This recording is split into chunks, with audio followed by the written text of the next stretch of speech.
నిత్యం దేవుని సన్నిధికి మనం తేవాలి. మనం ఏం తేకపోయినా దేవుడు బాధపడ్డు.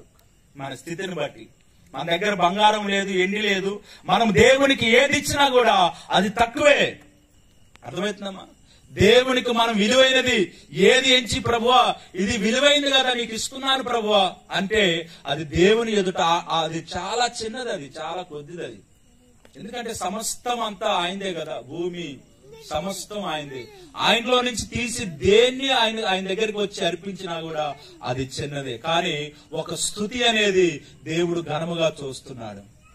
ఒక మహిమ అనేది ఆయనకి నేరుగా వెళ్ళిపోతుంది కాబట్టి ఏ మానవుడికి అది కాదు కాబట్టి దాన్ని అది దేవుడు ఘనంగా చూస్తున్నాడు. కాబట్టి మన విషయమే దేవుని చిత్తం ఏంటంటే కృతజ్ఞతాస్తుతులు చెల్లించడమే దేవుని చిత్తం. ఈ చిత్తాన్ని మనం ఎల్లప్పుడూ చేయాలి, ఒక రోజు కాదు. మనం దేవుని చిత్తం చేయట్లేదంటే ఆయన మనం స్తుతించలేకపోతున్నాం. మనం ఏదో త్యాగాలు చేస్తేనే కాదు దేవుని చిత్తం, మనం స్తుతి అర్పించడం ద్వారా కూడా అది దేవుని చిత్తమే. హల్లెలూయా.